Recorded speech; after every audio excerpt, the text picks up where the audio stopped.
High. Hello guys, কেমন আছো? আশা করছি সবাই ভালো আছো আর আমিও খুব ভালো আছি। তো আজকের ভিডিওটা আমি এই বাড়ির থেকে স্টার্ট করছি, কারণ আমি আজকে বাড়িতে চলে এসেছি আর বড়বাবু তার শ্বশুর বাড়িতে চলে এসেছে। তো এখানটাতে এখন বাজে একটা, এখন এসেছি। এখন জানি না থাকবো কি না, এখনও প্ল্যান হয়নি। তো অনেক রকম মজা হতে চলেছে, কি হতে চলেছে না হতে চলেছে তোমরা দেখে থাকো ভিডিওটা, অবশ্যই তোমরাও জানতে পারবে।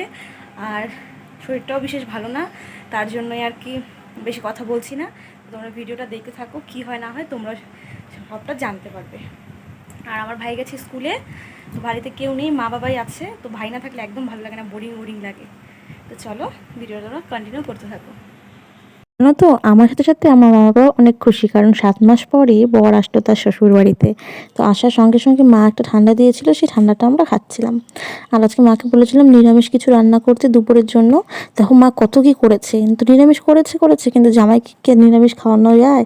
তার জন্য একটা ডিম ভাজা করে দিয়েছিলাম। এখানে মা কিন্তু অনেক কিছু রান্না করেছে, পুঁই শাকের চচ্চড়ি, ডাল, চাটনি, কচু বাটা, আলু করলা ভাজা, অনেক কিছু করেছিল। আর রাতে হয়েছিল তো অনেক স্পেশাল স্পেশাল ডিশ, কিন্তু এতটাই বৃষ্টি পড়ছিল যে কোনো ভিডিওই করতে পারিনি আমি রাতে। তো মাটন টাটন অনেক কিছু হয়েছিল, তো পিঠে পুলি অনেক কিছু হয়েছিল, অনেক কিছু, কিন্তু ভিডিওটা আমি করতেই পারিনি। তো হ্যালো এভরিওয়ান, তো তোমরা আজকে ভিডিও টাইটেল আর থাম্বনেল দেখে নিশ্চয়ই বুঝতে পেরে গেছো ভিডিওটা কিসের উপরে হতে চলেছে। আজকে আমি তোমাদের বলতে চলেছি যে আমার কত মাস চলছে আর আমার 8 আর 9 মাসে মানে কি প্রবলেম হয়েছিল। প্রথমেই তোমাদেরকে বলে দিই যে তোমরা দেখেছো যে বর বাড়িতে চলে এসেছে, তার মানে একদম সময় খুব কম। কারণ বর বাড়িতে চলে এসেছে খুব অল্প কিছু দিনের ছুটি নিয়ে, সময় খুব কম, মানে বর অল্প দিনের ছুটিতে এসেছে, এখনই মানে এই ছুটির মধ্যেই আমার ডেলিভারি হবে, তারপরে কিন্তু বর চলে যাবে। তাই তোমরা নিশ্চয়ই বুঝতে পারছো যে আমি প্রেগনেন্সির প্রায় লাস্ট পর্যায়ে চলে এসেছি। তো আমার এখন চলছে 9 মাস। 9 মাস মানে অর্ধেক হয়ে গেছে। তো আমার 9 মাস চলছে। আর 8 মাস আর 9 মাস মিলে আমি একটা ভিডিও করব, তোমাদের আগেই বলেছিলাম। তো আমার কি প্রবলেম হচ্ছিল সেই প্রবলেমগুলো তোমাদের সাথে শেয়ার করব।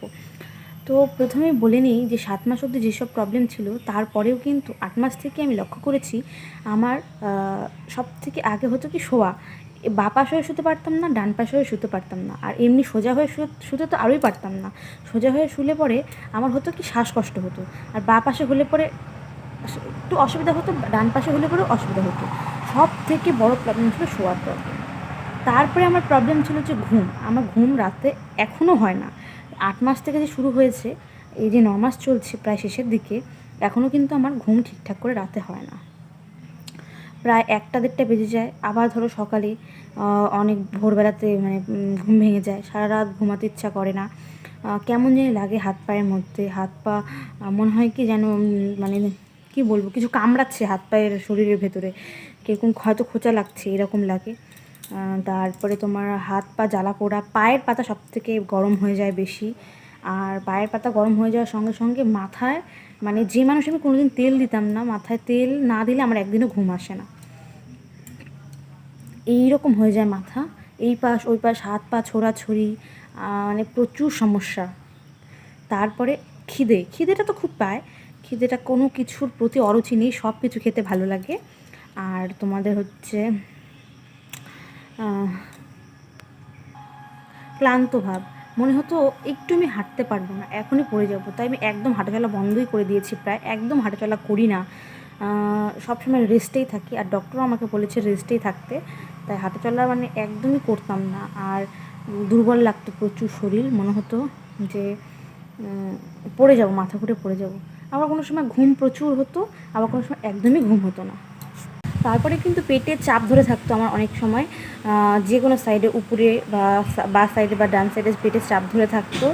আর সেই দিন তো দেখেছোই তোমরা যে আমি নার্সিংহোমে ভর্তি ছিলাম, যে বাচ্চা মুভমেন্ট বন্ধ হয়ে গেছিলো তার জন্য। আর হচ্ছে এই রকম প্রবলেম হয়েছিল।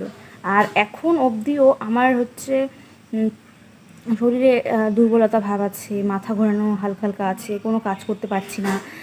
আর হচ্ছে কি বলবো, শারীরিক তো সমস্যা ছিল, আর বর যেহেতু বাড়িতে ছিল না, মানসিক দিক থেকে একটু ভেঙে পড়েছিলাম। যাই হোক, সব মিলিয়ে এই সব প্রবলেম আমার ছিল। আর আজকে আমি যাব ডক্টর দেখাতে, লাস্ট চেক আপ করাতে আজকে যাব। তো দেখা যাক কী হয়, কী বলে ডক্টর। আমাদের একটা ডেট দিয়েছে, সেই ডেটের কথা মানে ডেলিভারি ডেট দিয়েছে, তো দেখা যাক সেই ডেটের আগেই হয় না ডেটের পরে হয়। তো আজকে যেহেতু লাস্ট চেক আপ আছে, সেই লাস্ট চেক আপে যাবো। এই সমস্যাগুলো আমার মধ্যে দেখা গেছিলো। তো তোমরা যারা হবু মা আছো তারা তোমরা প্লিজ কমেন্ট করে জানিও যে তোমাদের কি এইরকম সমস্যা আছে নাকি।